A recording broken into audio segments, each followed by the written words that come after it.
Hi guys, my name is Mayana. Welcome to MayaCore, and today I'm going to be doing my favorite books of the year. Okay, so at the time of filming this, I have read 277 books this year, which isn't my best, but it's still really good. Like, I'm not being like, oh my gosh, I did so bad. Like, still really good.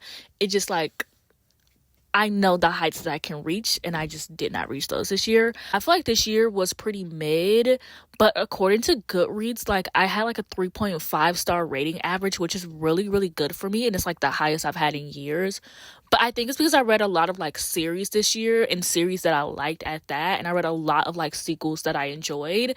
And so I think that's why, because otherwise I didn't have that many 5 stars. Like this year, I only have like 15 books for me to choose from and like 2 honorable mentions. First honorable mention I have is Dungeon Crawler Carl. So this book is about this guy named Carl who lives like a normal, mundane, everyday life, and then suddenly there's like this apocalypse that happens where he is now in like this video game type of like talk show. And this is so crazy because when I first started this book off, I was gonna DNF it. Like I got an arc of this book.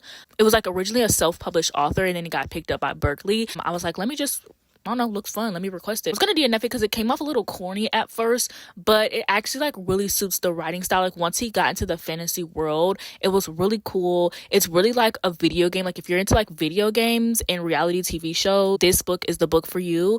It's more of like a 4-star read. I've read 3 books in the series so far, and if you know me, you know I'm not good at reading series, especially fantasy series.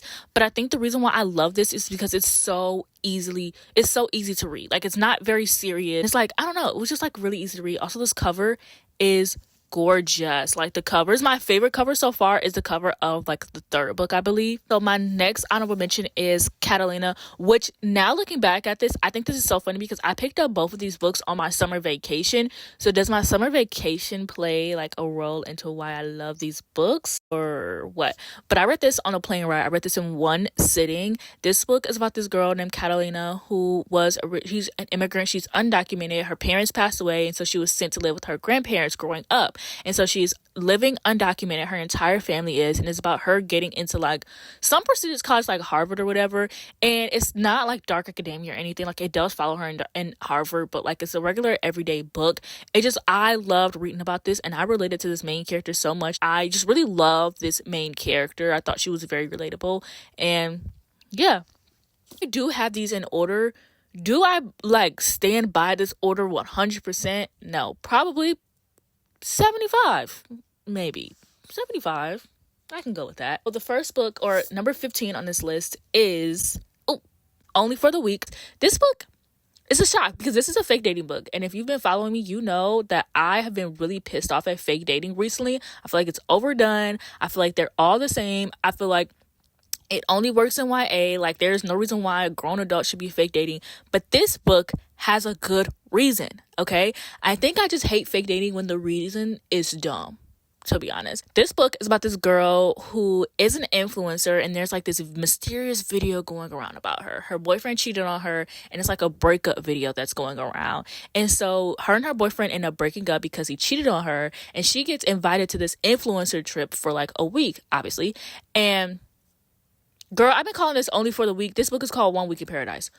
Oh my God. Anyways, whatever. 1 Week in Paradise is the title, guys. She's like complains to her best friend. Her best friend's like, you should take your brother's best friend. And she's like, you know what? I don't have anybody to take. Okay, so she invites her brother's best friend. So this is brother's best friend trope. I love brother's best friend trope. It's something I've always loved since I was like a kid, like in high school, like Wattpad days. This is all that I fucking read. It's my shit. You cannot fuck it up. And this book was so good, y'all. Like, this was real romance. First of all, it was really short because y'all know how I feel about long romances. Duh. Boy obsessed trope, like boy falls first, boys fall harder, is not dual POV. And my favorite type of like boy falls first / boy obsessed trope is when it's not dual POV and you don't know from his perspective like how he feels about her. Like, I love that. The next book on this list is a controversial one, and that is Graveyard Shift. So this book is like nobody's favorite book of the year, but it's mine. I loved it. I read it twice. I annotated it. This book is about these group of people who meet at the graveyard at night, and one night they're there and there's somebody who's like putting like something creepy in this grave, and they're like, what the fuck? So then they all like team up together and they try to figure out like what's going on. First of all, one of the characters in this book I love like a fuck boy, like not serious type of guy. Like he's always fucking with people, he gets on the group nerves, but they like love him, and that's definitely one of these type of characters. But also I love like the timid, like nerdy guy who's like really shy and doesn't really like to talk, and like also another character in this book. Like I love the characters in this book. Also, this book is about insomnia, and like I actually accidentally read this book as like the time was going because I have insomnia as well. So I think that also played a part. It's like why I love this so much. But I really just love like the found family of it all. And like, yeah, the ending is kind of like womp womp, but like I didn't feel like the ending isn't that great. Like it kind of feels like okay. But to me, this book is 100 pages. Like I didn't give a fuck. Like who cares? Like it was, I really came here for like, I think Emma Rio writes really good like found family, and that's what I really loved about this book. And being someone who has insomnia, I related to a lot of the characters, and I just thought it was fun. Like it was fun. And so the next book I have is, I accidentally switched around these titles because they're very similar. So I meant to put Only for the Weak at 15 and then One Week in Paradise at 13, which is the book I just showed you. Like, so whatever. It's not that serious, like the bottom of the list. So I'm just going to talk about Only for the Weak, which is a book about this girl who sister is marrying her ex-boyfriend. She didn't really give a fuck about him. She was kind of like, okay, whatever. Like I kind of just over it. And so they end up breaking up, and he dating her sister, and they end up like getting engaged, and now they're about to get married. And so she is the bridesmaid, I believe. And so she ends up starting this fling with her ex-boyfriend's best friend, who like low-key was in love with her the entire time. I don't know. I love when a book just isn't dual POV, and like as a reader you see hints of like, oh, this man is down bad for her, but you don't get it from his own perspective. Like it's just something about that I really, really love and enjoy, because in this book, like she would say, like whenever she would come home when they were playing video games, he would immediately leave, and like she didn't really know him that well because he took like this really expensive job in another city. And like I'm just like, oh girl, he was down bad about you the whole time. He was just mad that his homeboy got to you first. But yeah, this book also has one of my favorite scenes in a romance book where she was like really stressed planning out this wedding, so he booked her a boat trip, and he got her some books on her Kindle, and they just sat there and they read together, and he read some of her books, and they kind of started this like book club between the two of them. And it was just like easily one of the most romantic things I've ever like read in a romance book. Number 12, I have Lipsticks and Camera Clicks. I read these all like Only for the Week, One Week in Paradise, Lipstick and Camera Clicks. I think I read these all within the same week. Like I love this book is about this girl who she catches her boyfriend cheating on her, so she goes to like stay with her best friend and her best friend's twin brother. They're both her best friends, by the way, but I just didn't want to get her two best friends who are twins. Yeah, that probably would have been a good way to explain it, Mayana. Yeah, so she goes to stay with them, and the guy best friend, he works in reality TV, and so the girl best friend is like, you should audition for the show. And so behind his back, they go and like audition her for the show, and it's like a bachelor type of show. So she gets on it, and she is like, it's like a love triangle, which is my favorite trope, and she sparks up this romance between the guy who is like the bachelor, and then also her best friend, the guy best friend. And I really love this book. I loved love triangles. Like it was so good to me. It was so fun, and I think this is easily one of the most romantic books I've read, where like you can see the characters falling in love with each other. My issue with like new age romance books recently has been the fact that you don't see these characters fall in love with each other. You don't know at what point did these characters fall in love with each other, because they kind of use smut to like show that turning point, and it's like that's really not good writing. So I love this simply for that. I thought it was like really romantic. I love reality TV. If you guys didn't know, I mostly watch a lot of reality TV in the summer, like that, like when Big Brother and Love Island is on. I watch a bunch of other shows around that time as well, and like throughout the rest of the year I'm kind of like, whatever. But once summer hits, I'm watching some reality TV. So this was really fun for me. My number 11 is Mickey 7. And I read this with my Discord friend group, which it's not like a Discord group that I have. Like it's literally a friend group that I made, and we're all on Discord together. And so we love to like hyperfixate over things. And we decided that we were going to read Mickey 7 as like a group because it's coming out and it has Robert Pattinson. And who isn't obsessed with Robert Pattinson? Like, let's be real here. Mickey 7 is about this guy named Mickey who is what they call an expandable, and he is somebody that basically can live a bunch of lives, and once he dies he regenerates, and he kind of remembers some of his past lives, but the longer he lives, like the more his beginning lives he doesn't remember. And that's basically the plot of this book. It's a sci-fi book. It's set in a spaceship. Two things I love space operas, but this also has like a cool little twist on it. And there's like this romance in the book with Naomi Ackie's character, which I really love, like a Black woman in a sci-fi book. And it's going to be turned into a movie called Mickey 17. And I loved Mickey. I thought he was really goofy. Like, this book isn't too serious, and like it doesn't take like a lot of like thinking or anything. Like, it's literally just a fun book set in a spaceship with them doing space opera shit. He's always like fighting monsters or himself, and the point of the book is that Mickey somehow gets duplicated, and so there's two of him and he has to hide it. Basically him fighting with himself. And I just thought it was like super fun because there's already this unique plot, and then they put another unique plot on top of it. And he's such a himbo, and the entire time reading it, I just pictured Robert Pattinson playing Mickey, and I think that also what helped me love the book so much. Like, I don't know, I thought it was really fun. Like, it was a fun book. Like, everyone in the book club loved it. I can see the movie like being really successful. Every time I say this title I fuck it up, so bear with me, y'all. Ornithologist's Field Guide to Love. So this book is it's a historical romance, but it's also like fantasy kind of, but like not really. It's about these two people who are bird watchers or bird hunters. Not really, like hunters makes it sound like they're like trying to kill the birds. Like, that's not. They're really fascinated by birds. And so basically these two people end up getting put together in like a forced proximity plot line where they're looking for like this rare bird, and they have to be put together, but they're rivals. And what made me want to pick it up is they're rivals to lovers and not enemies to lovers. I've grown really tired of like enemies to lovers this year.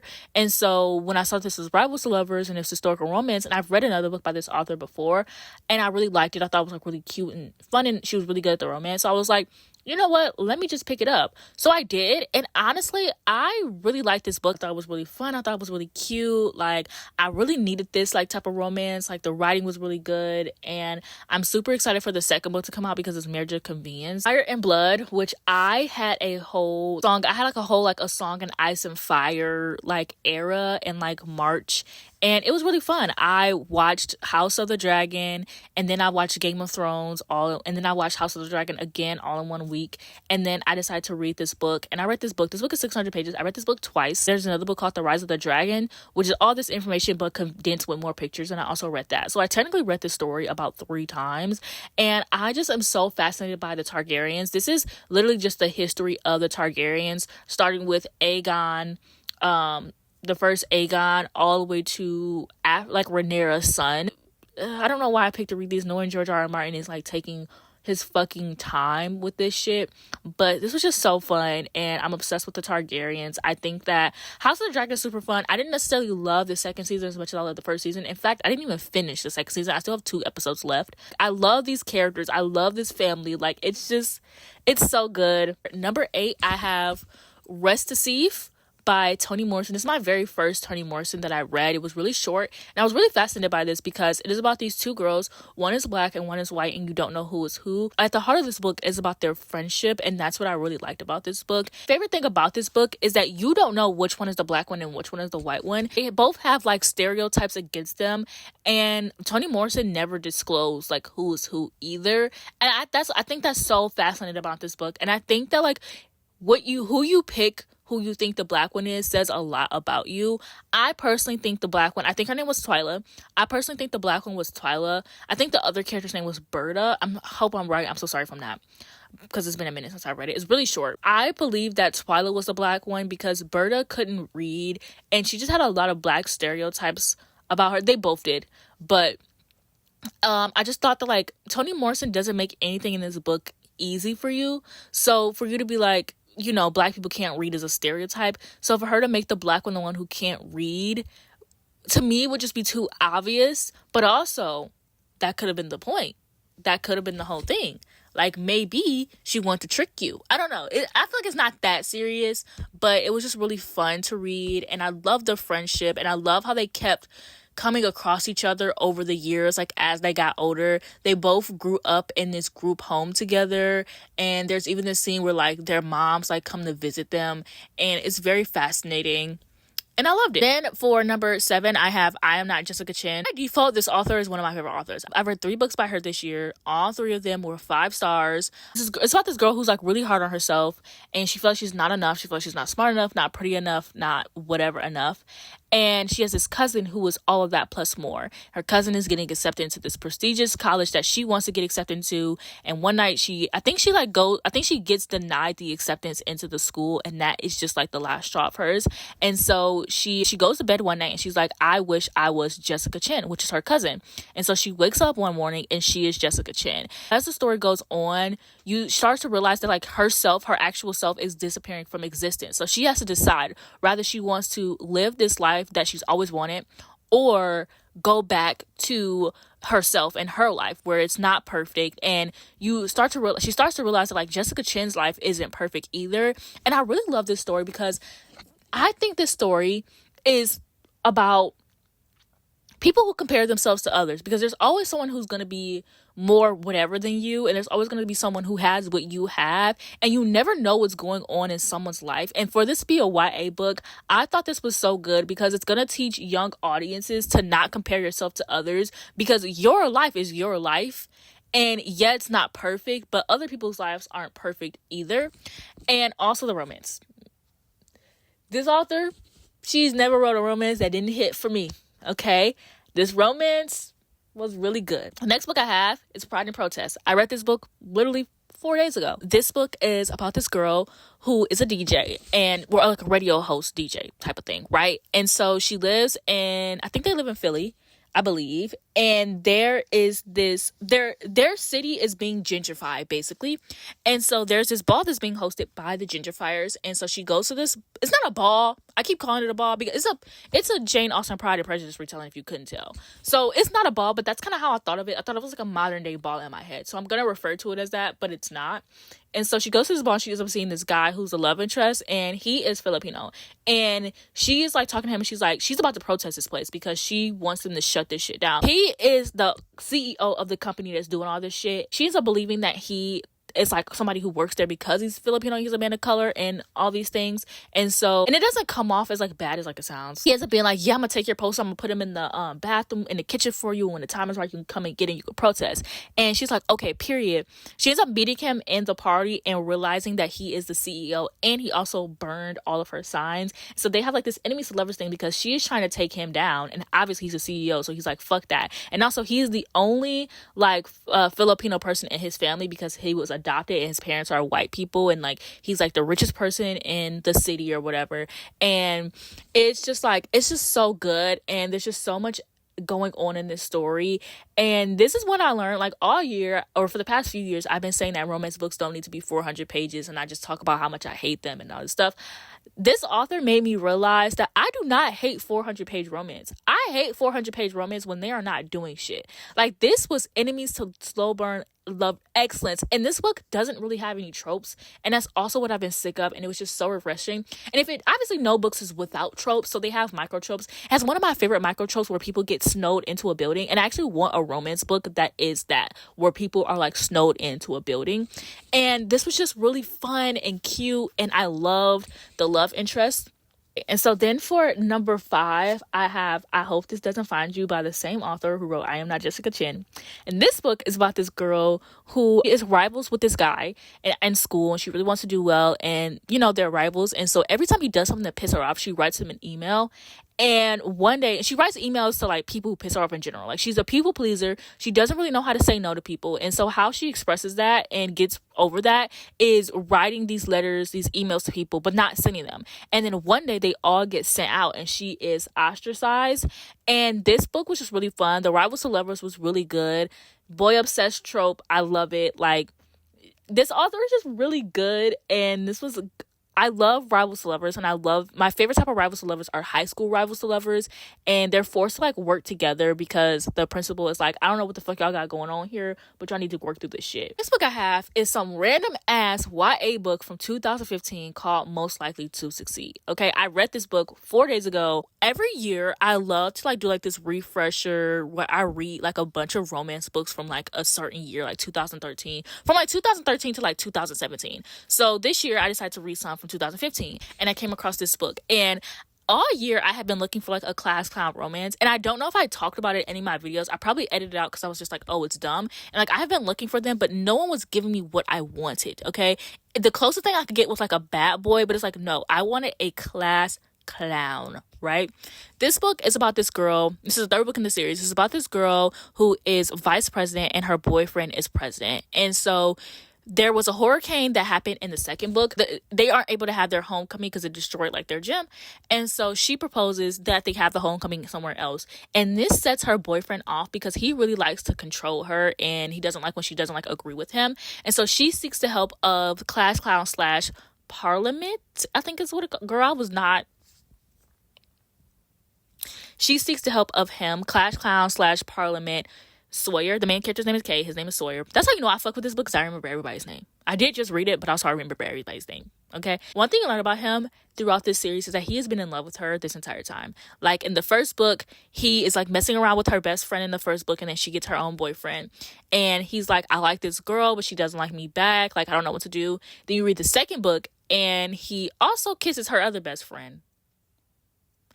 And I just love high school books where like they're not serious about like dating. Like they are serious about dating, but it's just like it's not that big of a deal for them. Like they can just whatever. So the second book, they're talking whatever. They're doing this stakeout together with her best friend, and he ends up confessing to her best friend that he's in love with her. So there has been build up for these books, and I'm like, this is how you write a fucking romance book, girl.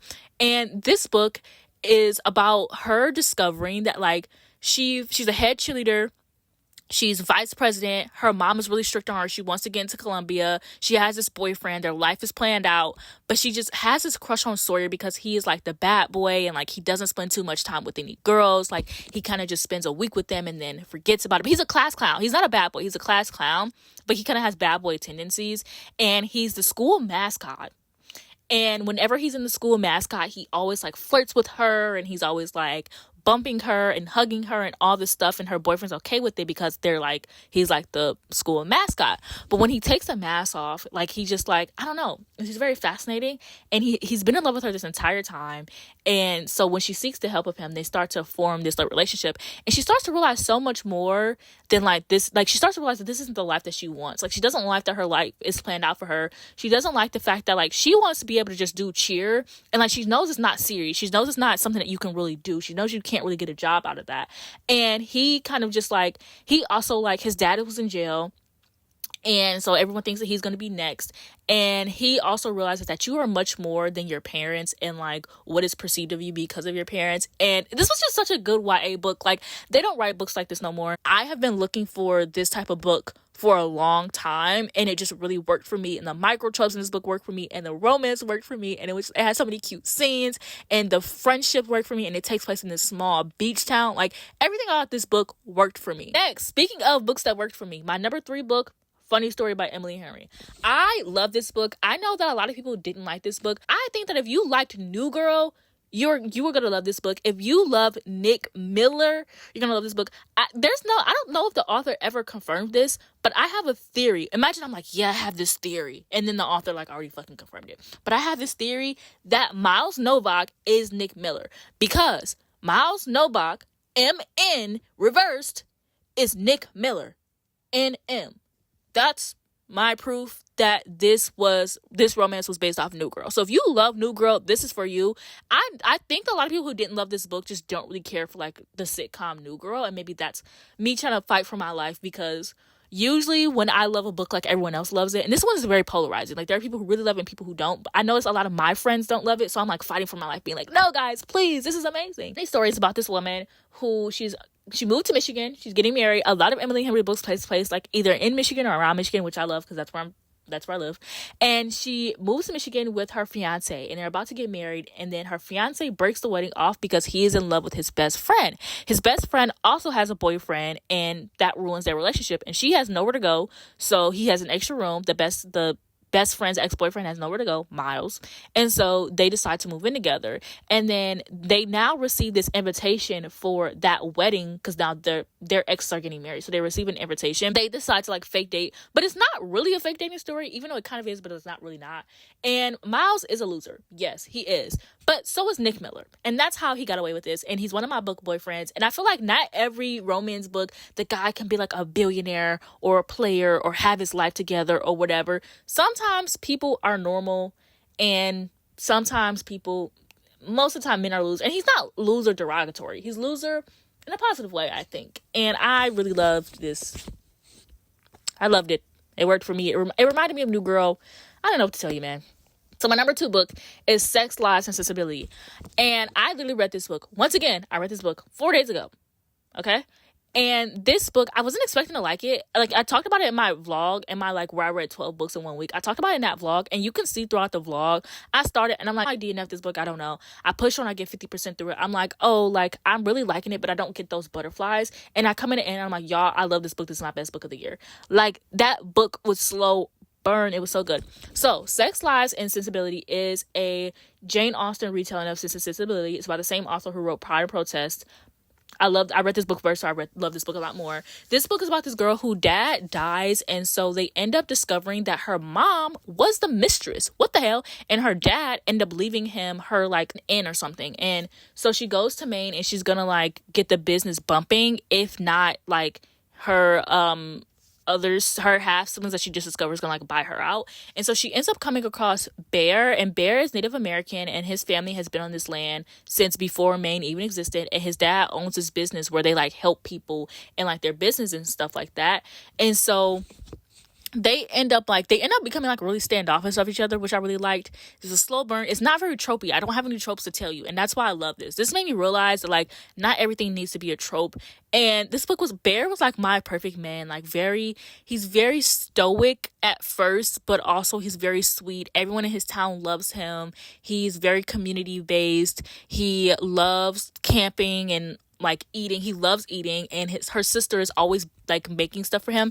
And I don't know, I personally really loved this book. Loved that this book like was so focused on like community, and that I think this author is really good at writing sibling relationships, because even in Pride and Protest, like the sibling relationship was at the heart of it, and it just meant everything to me. And like she's really good at writing like family, and even the siblings, she also had like her own love triangle going on. Obviously it's a sensibility retelling, and I really love this book. It worked for me. It's so crazy. I didn't expect the book that I read late at the end of the year would be like my number 2 book of the year. My favoriteest book of the year is Witchcraft for Wayward Girls by Grady Hendrix.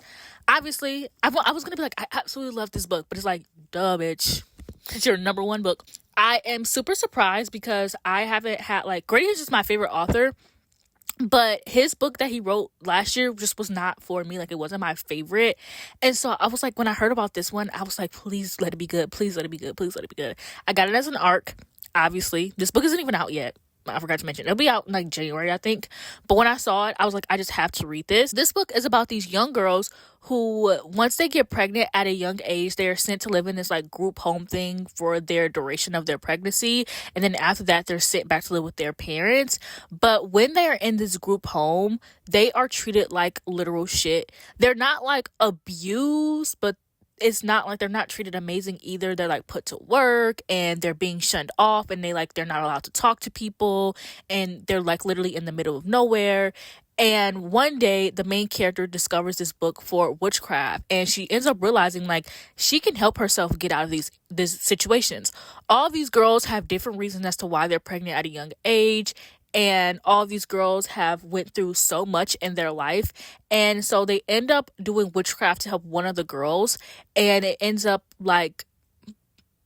creating like this whole catastrophe like of things. And I personally really love this story because at the heart of the story, it is about these young girls who are pregnant at a young age. And I am a result of teen pregnancy. My mom had me when she was 18, but she was pregnant with me when she was 17. She had just turned 18 when she had me, like literally the month before.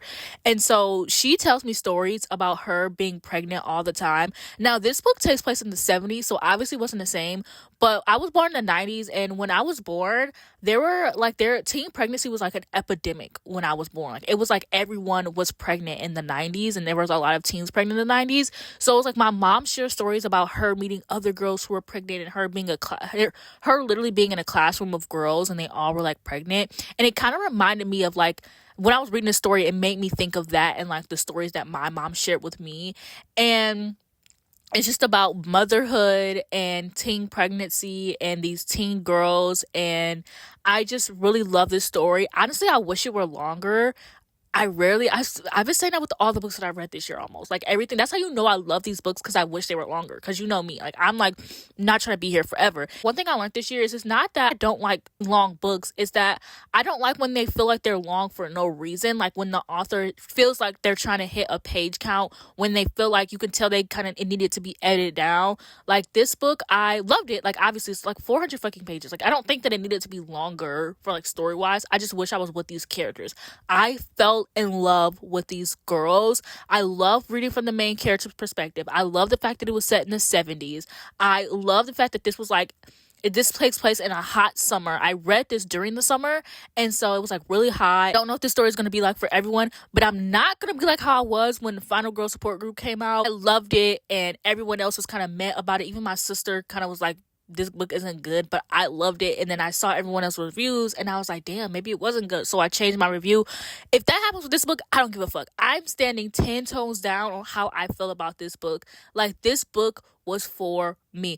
Also, this book feels like I'm holding a fucking brick. But this book was for me. It means everything to me. I love the story. I love these characters. I love Grady Hendrix. Like, finally, because I just feel like I haven't had a favorite of his since, like, Southern Book Club guy. Like, I love Final Girl Support Group. I didn't love his last book, How to Sell a Haunted House. I didn't really love that. So, like, this is, like, my first 5-star of Grady Hendrix in a long, long time. So, I think that also helped. But this is now his third 5-star book that solidifies him as my favorite author, which I've been calling him my favorite author before then anyways, because I love his writing. I think he's very unique. I really love the things that he writes about. He's not like too serious. He's very fun. Like, this is the type of horror that I love. Yeah, so that is it for my best books of the year.